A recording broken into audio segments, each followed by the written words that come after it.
Meditations for every day in the year by Bishop Richard Challoner.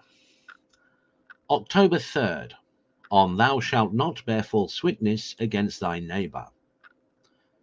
Consider first that by this commandment is not only forbidden all false testimony given in open court or before a magistrate against anyone, which is usually accompanied with another greater crime, vis-a-vis that of perjury or false swearing, if not with that of robbery or murder also, when false witness is the occasion of the loss of anyone's goods or life, but also all manner of private slanders and lies, and all other ways of injuring one's neighbour by words, either in his character and good name, by backbiting and detraction, or in his honour, by reproaches and affronts, or by taking away the peace of his mind by scoffs and derision, or by robbing him of his friends, by whispering and tale-bearing, or by promoting misunderstanding and quarrels between him and his neighbours.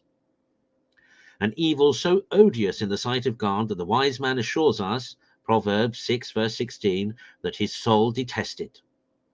All these crimes are condemned by this commandment and by the eternal and natural law written in the heart of man.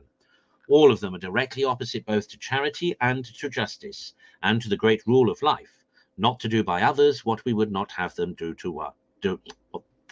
not to do by others what we would not have them do by us. They all bring with them a strict obligation, even under pain of damnation, if the injuries have been considerable, of making restitution or satisfaction. And yet how seldom is this put in practice?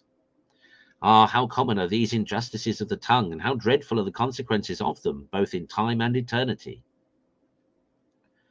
Consider secondly, more in particular, the heinousness of the sin of detraction, which is so common in the world, and which makes up so great a part of this conversation of worldlings. And yet at every blow, says St. Francis de Sales, it gives 3 mortal wounds. First, to the soul of the detractor, then to the reputation of the person detracted, and thirdly, to the consciences of the hearers, by drawing as many of them into sin as are delighted with hearing the detraction, and much more if they encourage it and contribute to propagate it by publishing it to others. The detractor himself is like a thief or a robber who takes away his neighbour's character or good name. Yes, he is so much worse than a thief or a robber, as a person's character or good name is more valuable to him than his worldly substance, which he is in danger of losing when he loses his character. Now, in matters of theft or robbery, 'tis commonly said the receiver is as bad as the thief. So in matters of detraction, he that hears the detractor, whilst he is robbing his neighbour of his reputation, is like the receiver, and partakes in the guilt of the robbery. And are Christians aware of this? Do they examine their conscience upon this head? And yet their souls are here at stake. Oh, how few detractors or talebearers would there be if men were once made sensible that their unjust and uncharitable discourses were disagreeable to their hearers. Consider thirdly, that the sin of detraction may be committed, and consequently the obligation of repairing one's neighbour's good name may be incurred, not only by publishing downright slanders and lies against his reputation, but also by charging him upon hearsay, or upon one's own suspicious or rash judgments with things, if not false, at least doubtful and uncertain, or by magnifying the guilt and imputing to malice what might be no more than frailty or surprise, or by censuring his intentions in his good works, or even by publishing without necessity his real crimes or defects in such circumstances when his character is hereby grievously hurt.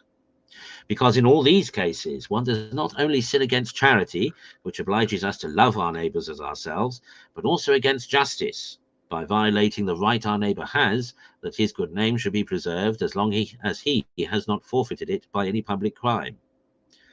O Christians, do but guide yourselves by that golden rule of doing as you would be done by, and you will avoid these sins which send so many souls to hell. Conclude to examine yourselves well upon the subject of the sins against this commandment, that you may not be imposed upon by the too common practice of those who live and die with little or no remorse under the guilt of the daily breach of this divine law. Oh, remember that custom and example will be no excuse for you if you walk along with the crowd in the broad road that leads to destruction.